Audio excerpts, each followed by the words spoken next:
नमस्कार दोस्तों, मैं हूं शिवराज।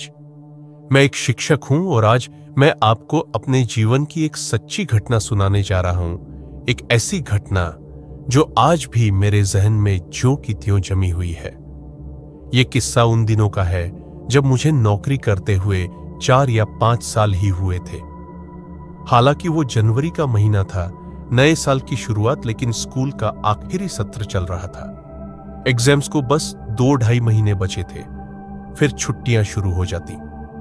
इसी बीच अचानक एक ऑनर्ड आया। मेरा तबादला पास के एक गांव की दूसरी शाखा में अगले 2 महीनों के लिए कर दिया गया। पूछताछ करने पर पता चला कि वहां की एक महिला शिक्षक अचानक स्कूल छोड़कर चली गई थी और कोई भी वहां जाने को तैयार नहीं था। अब चूंकि मेरी शादी नहीं हुई थी और माता पिता भी मेरे साथ नहीं रहते थे, तो जाहिर था मैं ही सबसे फ्री था। जब उस गांव के स्कूल पहुंचा तो हालात कुछ खास अच्छे नहीं थे। खिड़कियां टूटी हुई, दरवाजों की हालत खराब, लेकिन बच्चे 15 से 20 थे और पढ़ाई के लिए माहौल ठीक ठाक था। सिर्फ एक दिक्कत थी, रहने का कोई इंतजाम नहीं था। करीब 3-4 दिन ऐसे ही कटे। फिर एक दिन रास्ते में एक पुराना सा बोर्ड दिखा, किराए का मकान चाहिए तो संपर्क करें। बोर्ड पुराना था, नाम ठीक से पढ़ा नहीं जा रहा था। उसी के पास एक साइकिल पंचर की दुकान थी। मैं वहीं चला गया। पंचर वाले से पूछा तो उसने बताया कि पास ही एक पुराना चौल है, लेकिन अब वहां कोई नहीं रहता। मुझे लगा अगर कोई नहीं रहता तो जगह शांत होगी और गांव से थोड़ा दूर भी शिक्षक के लिए बढ़िया माहौल। उस दुकानदार से ही चौल के मालिक का पता लिया और पहुंच गया उनके घर। वो सुबह की चाय पी रहे थे। मुझे अंदर बुलाया और मेरे लिए भी चाय मंगवाई। कहिए जी, कैसे आना हुआ? मैंने कहा, आप चौहान जी हैं? आपका एक बोर्ड देखा किराए वाले मकान का। उन्होंने धीरे से सिर हिलाया। बोले, वो जगह असल में मेरे एक दोस्त की है। पहले वहां एक ट्रेनिंग एकेडमी थी, फिर उसने सब बंद कर दिया और चला गया। उसके बाद मैंने कुछ समय तक वहां किराएदार रखे, लेकिन धीरे धीरे सबने वो जगह छोड़ दी। अब हम वो जगह किराए पर नहीं देते। इतना कहकर वो अचानक चुप हो गए। मैंने देखा उनकी पत्नी चाय लेकर सामने आ खड़ी हुई थी। जैसे ही वो आई, चौहान साहब एकदम शांत हो गए। मैंने माहौल संभालते हुए कहा, देखिए, मुझे अकेले रहने की आदत है। अगर आप चाहें तो मैं उस जगह में रह सकता हूं। पत्नी के अंदर लौटते ही चौहान साहब ने कहा, मुझे माफ कीजिए, लेकिन मेरे दोस्त ने मना किया है उस जगह को किराए पर देने से। उसका कहना है कि वहां कुछ गड़बड़ है। मैंने मुस्कुराते हुए कहा, कोई बात नहीं मालिक, आप चिंता मत कीजिए, मैं मैनेज कर लूंगा। मैंने खुद से कहा, वैसे भी 2-2.5 महीने की ही तो बात है, काट लेंगे समहाउ। जब मैं चौहान साहब के घर में बैठा था तो एक अजीब सी बात नजर आई। सामने अलमारी के कांच में उनकी पत्नी दिख रही थी। वो अंदर से उन्हें कुछ इशारा कर रही थी और चौहान साहब थोड़े असहज लग रहे थे, जैसे कुछ कहना चाह रहे हों लेकिन कह नहीं पा रहे थे। शायद उन्हें पैसों की जरूरत थी, ऐसा अंदाजा हुआ। थोड़ी देर बाद उन्होंने चाय का कप नीचे रखा और भारी स्वर में कहा, ठीक है, मेरी इच्छा तो नहीं है, लेकिन मैं आपको चाबी दे देता हूं। आप एक बार जाकर खुद देख लीजिए, शायद आपका मन बदल जाए। इतना कहते ही उनकी पत्नी कुछ चाबियां लेकर सामने आ गई। उन्होंने चुपचाप मुझे चाबी थमाई और मैंने भी मुस्कुराकर उन्हें नमस्कार किया और खुशी से बाहर निकल आया। जैसे ही दरवाजे से बाहर निकला, मुझे घर के अंदर से धीमी सी झगड़ने की आवाज सुनाई दी। पीछे मुड़कर देखा, दरवाजा बंद हो चुका था। मुझे यकीन हो गया, मेरे जाते ही दरवाजा बंद कर लिया गया था। खैर, मैं चाबी लेकर पैदल ही उस जगह की तरफ निकल पड़ा। वहां एक सीधी लाइन में 7-8 कमरे थे, छोटे छोटे, शायद 10 बाय 10 फीट के। ऊपर सीमेंट की छत थी, चारों तरफ जंखाए तारों की बाउंड्री थी। कमरों के पीछे एक खुला मैदान भी था, शायद वही पुरानी ट्रेनिंग एकेडमी की जगह रही होगी। मैंने एक एक करके सारे कमरे खोले। सभी में धूल जमी थी, बिखरी हुई पुरानी किताबें, फटे कागज, टूटे पलंग, कुछ अधजले रजिस्टर। पर एक कमरा ऐसा था जिसकी चाबी मेरे पास मौजूद चाबियों में नहीं थी। मैंने ज्यादा ध्यान नहीं दिया। सोचा शायद चौहान साहब भूल गए होंगे या हो सकता है उसमें कोई निजी सामान रखा हो। मैंने उसी बंद कमरे के बगल वाला कमरा अपने लिए चुन लिया। वहां पड़ा एक पुराना झाड़ू उठाया और थोड़ा बहुत सफाई की। उसी शाम मैं चौहान साहब के पास गया और कुछ पैसे दिए और 7 चाबियों में से अपने कमरे की चाबी अपने पास रख ली। ध्यान से देखा, इस बार उनकी पत्नी के चेहरे पर हल्की सी मुस्कान थी। बिना कुछ कहे उसने मेरे सामने चाय रख दी, पर उस वक्त एक बात साफ दिख रही थी। चौहान साहब मुझसे कुछ कहना चाह रहे थे। वो बार बार मेरी तरफ देख रहे थे, जैसे कुछ कहना चाहते हो, लेकिन हर बार उनकी पत्नी आसपास कहीं ना कहीं खड़ी दिख जाती और वो चुप हो जाते। खैर, मैं ज्यादा रुका नहीं। मुझे शहर जाकर अपना कुछ जरूरी सामान लाना था, साइकिल, किताबें, कपड़े वगैरह, और अंधेरा होने से पहले गांव से निकलना जरूरी था, क्योंकि वहां से आखिरी गाड़ी जल्दी छूटती थी। अगली सुबह मैं वापस आया सामान के साथ। सीधे उस कमरे पर पहुंचा, साइकिल खड़ी की, सामान रखा और फिर स्कूल चला गया। शाम को स्कूल से लौटकर फिर से कमरे की सफाई की, इस बार थोड़ा और अच्छे से। फिर थक हार कर बिस्तर पर लेट गया। पूरे दिन की भागदौड़ के बाद शरीर जवाब दे चुका था। खाना वहीं बनाकर खाया और जल्दी ही नींद आ गई। आधी रात का वक्त था। खिड़की से ठंडी हवा अंदर आ रही थी। इतनी ज्यादा शांति थी कि मीलों दूर भौंकने वाले कुत्तों की आवाजें भी साफ सुनाई दे रही थीं। आधी रात थी। बाहर ठंडी हवा बह रही थी। चारों ओर सन्नाटा था। तभी मेरे कानों में एक अजीब सी आवाज आई, किसी के चलने की, और उसके साथ पायल की झनकार। ऐसा लगा जैसे बगल वाले कमरे में कोई है। मैं उठना नहीं चाहता था, थकावट भी थी और डर भी। सोचा सुबह देख लूंगा। अगली सुबह जब पानी भरने बाहर गया, रात की आवाज याद आ गई। ध्यान से बगल वाले कमरे को देखा। कमरे पर ताला लगा था, वही कमरा जिसकी चाबी मुझे नहीं मिली थी। मैंने सोचा शायद कोई वहां रहता हो या चौहान साहब ने कुछ बताया नहीं। तैयार होकर स्कूल चला गया। फैसला कर लिया था शाम को लौटूंगा तो जाकर बात करूंगा। रात को काफी देर तक किताबें पढ़ता रहा।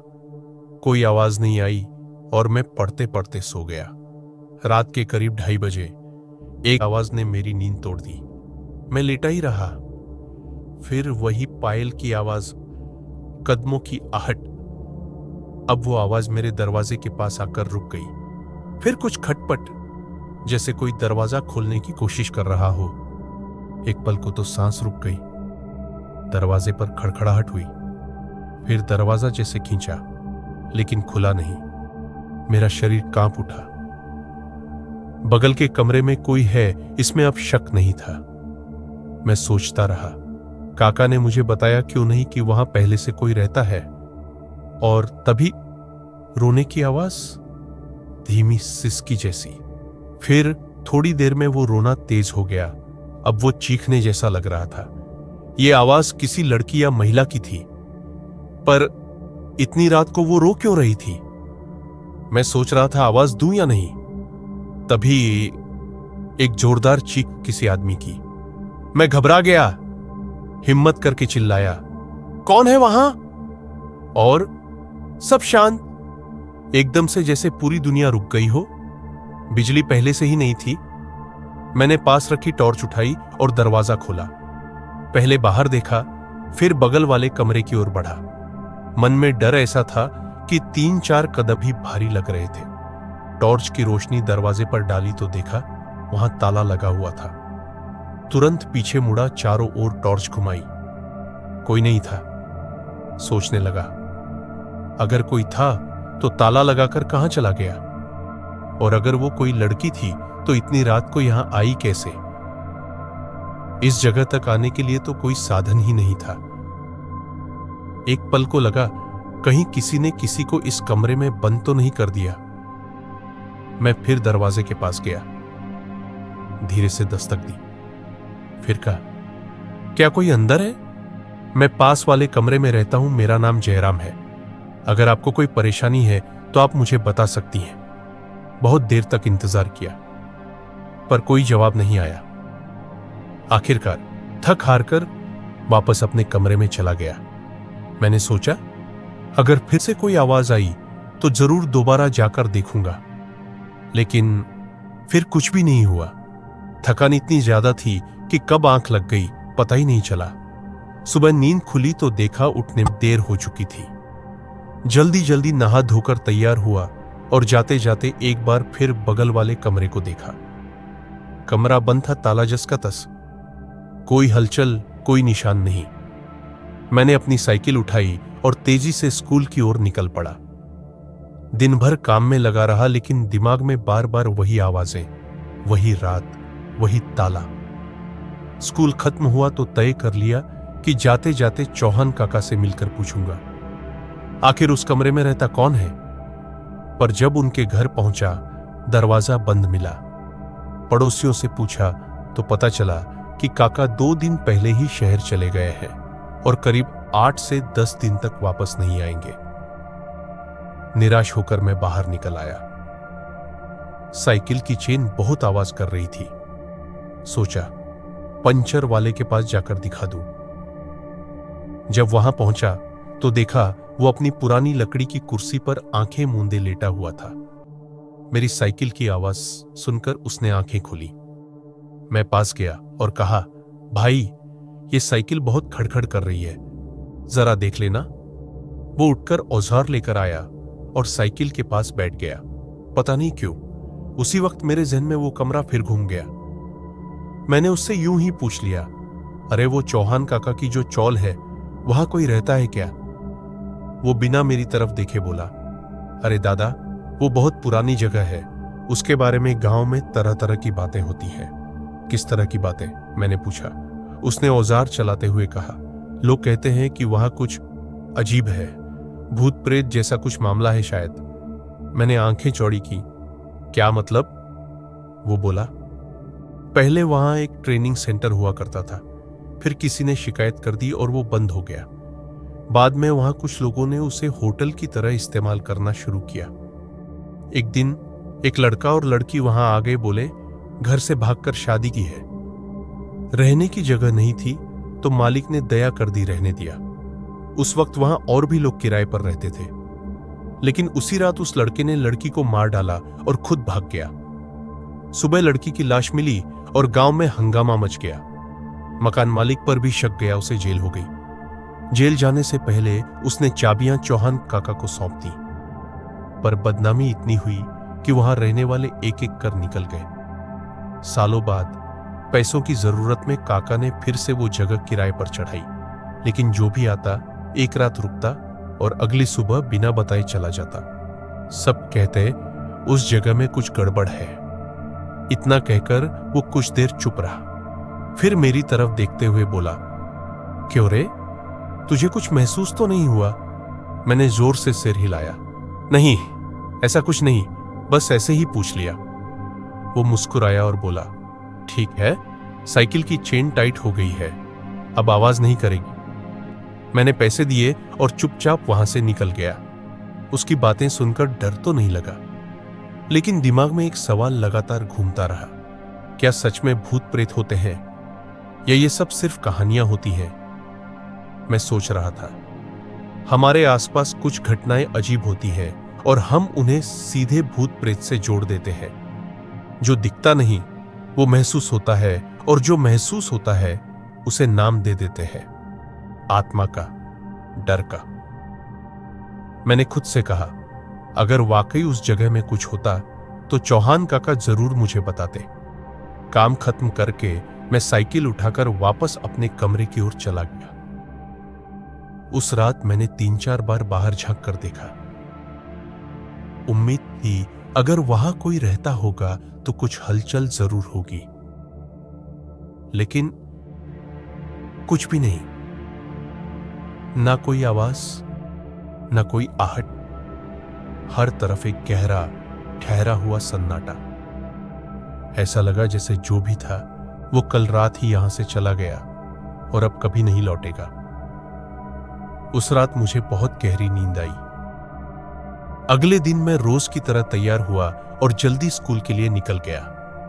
सरकारी अफसरों का दौरा था, इसलिए स्कूल जल्दी पहुंचना था। अधिकारियों ने 2-3 घंटे तक जांच की, कुछ सवाल किए और फिर चले गए। लेकिन दिन भर की भागदौड़ के बाद जब मैं स्कूल बंद करने लगा तो अचानक महसूस हुआ मेरी चाबियां गायब है। स्कूल की ही नहीं, मेरे कमरे की चाबी भी। मैंने पूरा स्कूल छान मारा, क्लासरूम, ऑफिस, मैदान, लेकिन चाबियां कहीं नहीं मिली। आखिर गांव में एक लोकल से ताला मंगवाया, स्कूल बंद किया। इस सब में पहले ही काफी देर हो चुकी थी। मैं साइकिल उठाकर अपने ठिकाने की तरफ चला, लेकिन दिमाग में एक ही बात घूम रही थी, कहीं काका वापस तो नहीं आ गए। अगर आ गए होंगे तो उनके पास मेरे कमरे की डुप्लीकेट चाबी जरूर होगी। मैं सीधा उनके घर गया, लेकिन वहां अब भी ताला लटका हुआ था। निराश होकर लौटने लगा। सोचा ताला तोड़ना पड़ेगा, लेकिन सवाल ताला तोड़ने का नहीं था, कल बंद कैसे करूंगा। तभी मेरी नजर पड़ी पंचर वाले की दुकान पर। वो कुछ ठोक रहा था, शायद दुकान बंद कर रहा था। मेरे मन में आया, क्यों ना इसे साथ ले चलूं, ये ताला तोड़ सकता है। मैं उसके पास गया और उसे अपनी परेशानी बताई, पर उसने झट से मना कर दिया। बहुत देर हो गई है मास्टर जी, मुझे घर जाना है। मैंने बहुत समझाया, लेकिन वो नहीं माना। आखिरकार उसने हथौड़ा थमाते हुए कहा, इसे ले जाइए, इससे ताला तोड़ लेना। मैंने हथौड़ा लिया और घर की ओर चल पड़ा। अंधेरा हो चुका था, रास्ता सुनसान और ठंडा। मैं अभी थोड़ी ही दूर पहुंचा था कि पीछे से साइकिल की खड़खड़ाहट सुनाई दी। मुड़कर देखा, वही पंचर वाला तेजी से मेरी तरफ आ रहा था। मैंने हैरानी से पूछा, क्या हुआ, तुम यहां क्यों आए हो? वो हांफते हुए बोला, अरे कुछ नहीं मास्टर जी, मैं तो आपको चाबी देने आया हूं। चाबी? पर वो कहां से मिली? ये आपकी चाबी नहीं है। कई साल पहले मकान मालिक ने अब डुप्लीकेट चाबियां मेरे पास रख दी थी। वक्त के साथ मैं भी भूल गया था कि मेरे पास वो है। आज जब दुकान बंद कर रहा था, सामान समेटते वक्त नजर पड़ गई तो याद आया और तुरंत लेकर चला आया। मैंने राहत की सांस ली। अच्छा हुआ तुम आ गए। अब चलो घर, यहां से बस 100 मीटर ही तो है। पर वो झिझकने लगा। एक अजीब सी खामोशी उसके चेहरे पर थी। नहीं मास्टर जी, मैं नहीं आ पाऊंगा, वो अब बहुत देर हो गई है। मैंने फिर जोर नहीं दिया। वो चाबी थमाकर वापस लौट गया और मैं उन चाबियों को हाथ में लिए अपने उस कमरे की तरफ बढ़ गया जिसका ताला अब खुलने वाला था। मुझे लगा शायद पंचर वाला उस कमरे तक जाने से डर रहा था, इसलिए मैंने उससे चाबियां ली और खुद कमरे की ओर निकल गया। वहां पहुंचकर मैंने एक एक करके चाबियां ताले में लगाई। लाइट नहीं थी, अंधेरे में ही ताले और चाबी का अंदाजा लगाते हुए मैं कोशिश करता रहा। 4-5 चाबियां ट्राई करने के बाद क्लिक, ताला खुल गया। मैं अंदर गया, लाइट चालू की और फिर बाहर निकल आया। चाबियां लौटाने पंचर वाले के पास गया। वो जाने ही वाला था कि मैंने उसे रोका और कहा, अरे तेरे पास तो सभी कमरों की चाबियां होंगी, है ना? वो थोड़ा सोचकर बोला, हां हैं, सबकी है। मैंने कहा, तो ये चाबियां मुझे दे दे, मैं सुबह लौटा दूंगा। वो मुस्कुराया, बिना कोई सवाल किए चाबियां मुझे दे दी और वहां से चला गया। अब रात काफी हो चुकी थी। मैंने ज्यादा झंझट नहीं किया। दाल चावल साथ ही पकाए, खाए और फिर कुछ पुराने कागज इधर उधर करके बिस्तर पर लेट गया। मन पड़ने का नहीं था।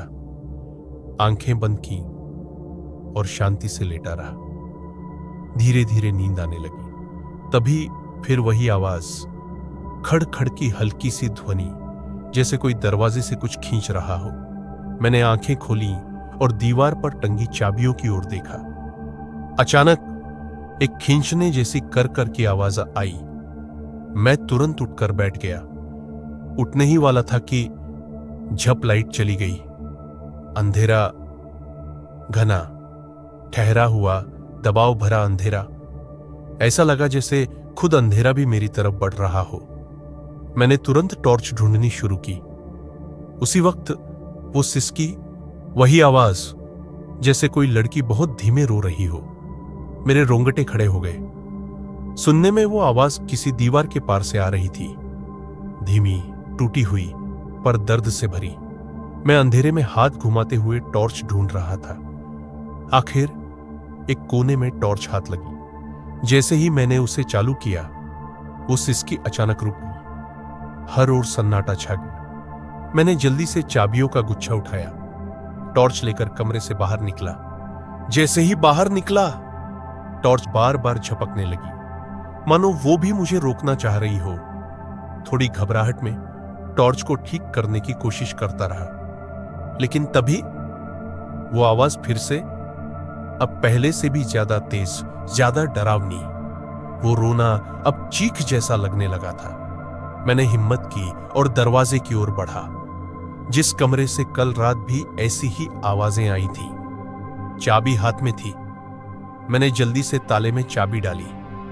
ताला घूमते ही अंदर से आ रही आवाज अचानक चुप हो गई। टॉर्च की रोशनी एक बार फिर झपकी और इस बार वो पूरी तरह बंद हो गई। दरवाजा खोलने से पहले मैं बार बार टॉर्च को हाथ पर मारकर चालू करने की कोशिश कर रहा था। तभी अचानक हवा के झोंके से दरवाजा धीरे धीरे चरमराता हुआ खुल गया। करर जैसी आवाज आई और पूरे बदन में एक ठंडी सिरहन दौड़ गई। मेरी सांस जैसे अटक गई थी। पैर बर्फ जैसे ठंडे और जकड़े हुए थे।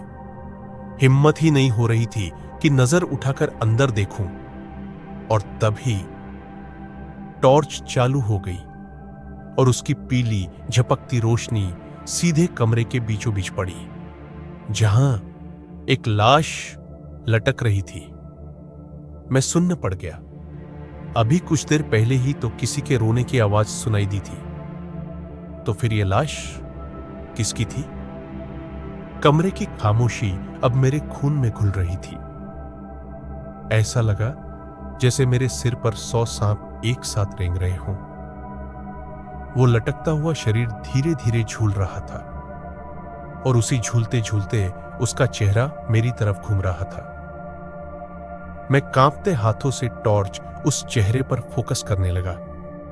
चेहरा फूला हुआ था, नीला पड़ा हुआ, मुंह खुला था और एक लंबी लटकती हुई जीभ बाहर निकली हुई थी।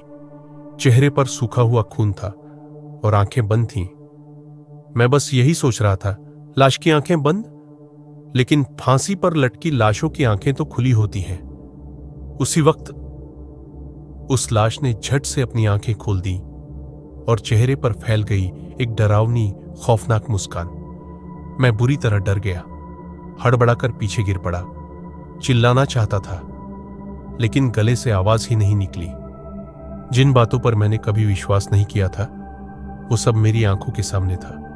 मैं जैसे तैसे उठने की कोशिश कर ही रहा था कि महसूस हुआ कमरे की फर्श पर कोई चीज रेंग रही थी, घसीट रही थी। अंधेरे में एक परछाई मेरी ओर बढ़ रही थी। वही आवाज, वही खींचने की आवाज जो मैंने पहले भी सुनी थी। मैं कांपते हुए खड़ा हुआ और भागने लगा, सीधा बाहर की ओर, पंचर वाले की दुकान की तरफ। भागते वक्त भी ऐसा महसूस हो रहा था जैसे कमरे का दरवाजा खुला है और कोई वहां खड़ा मुझे देख रहा है, पर मेरा दिमाग कुछ और सोच रहा था। क्या वहां सिर्फ एक लाश थी या दो? एक जो ऊपर लटक रही थी और दूसरी जो नीचे अंधेरे में मेरी ओर रेंग रही थी, जिसका हाथ मेरी तरफ बढ़ा था। मैं सड़क तक पहुंचा।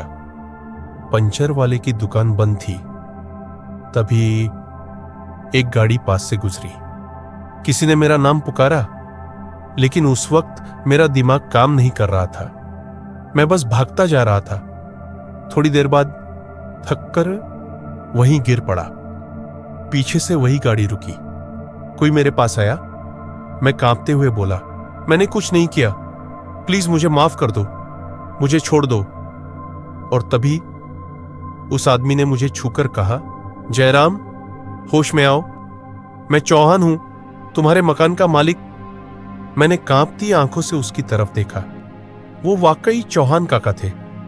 मैंने उन्हें ध्यान से देखा और तब जाकर मेरी जान में जान आई। चौहान काका ने मुझे उठाया, सहारा दिया और अपनी गाड़ी में बिठा लिया। फिर अपने घर ले आए। घर पहुंचकर उन्होंने मुझे पानी दिया।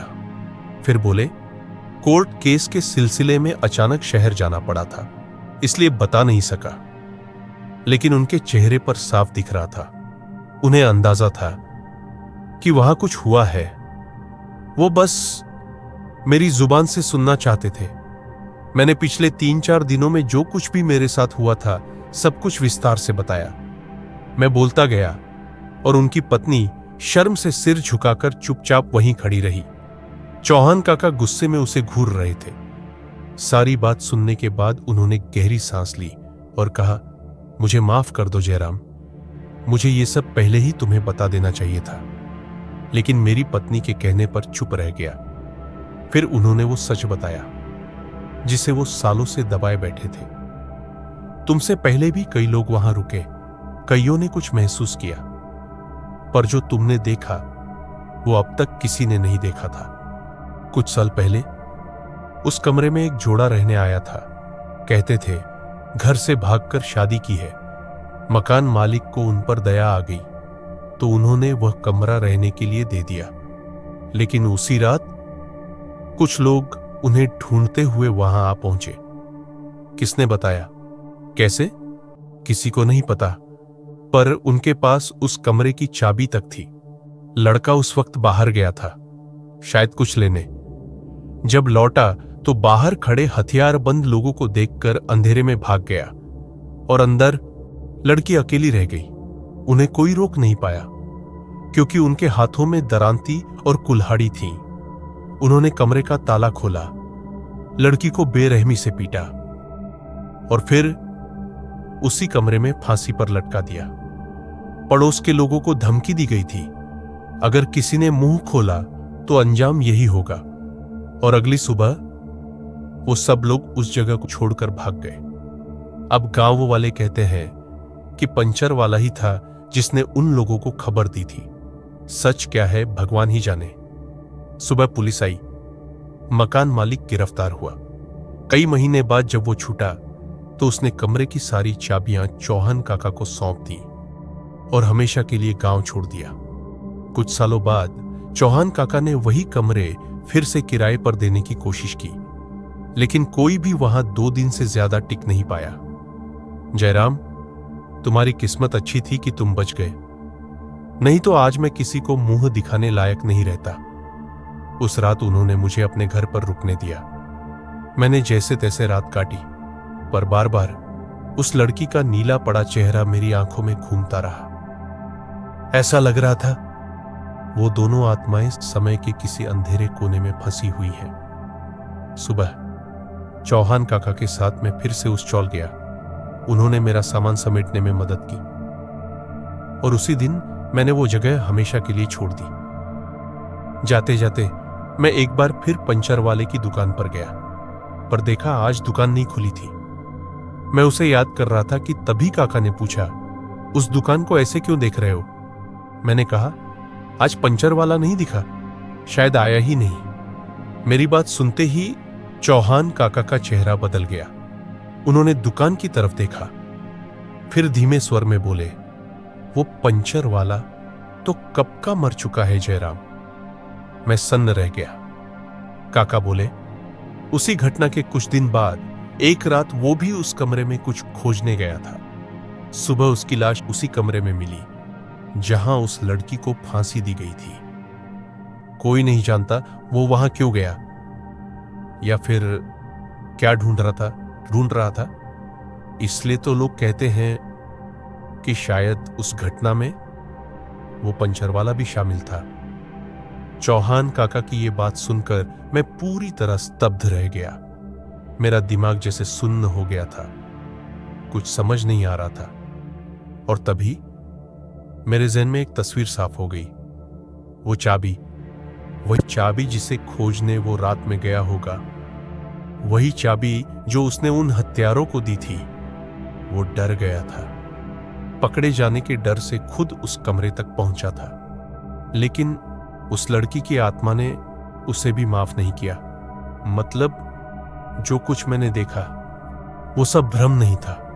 वो लटकती हुई लाश, वो रेंगता हुआ साया, वो कोई और नहीं, वही पंचर वाला था। उसकी आत्मा जो अब भी उस जगह भटक रही थी। मुझे तब समझ आया, इतने दिन से मैं जिससे बात कर रहा था वो इंसान नहीं था, वो एक आत्मा थी। ये एहसास होते ही मैंने चुपचाप अपना सामान समेटा, साइकिल उठाई और उस जगह को हमेशा के लिए छोड़ दिया। तो दोस्तों, आज की ये सच्ची और सिहरन पैदा कर देने वाली कहानी यहीं खत्म होती है। क्या आत्माएं वाकई इंसानों के बीच रह जाती हैं?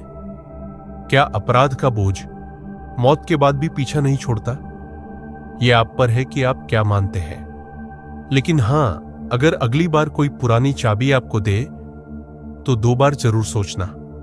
अगर आपको यह कहानी पसंद आई हो तो कमेंट करके जरूर बताएं, शेयर करें और हमें फॉलो करें अगली डरावनी कहानी के लिए।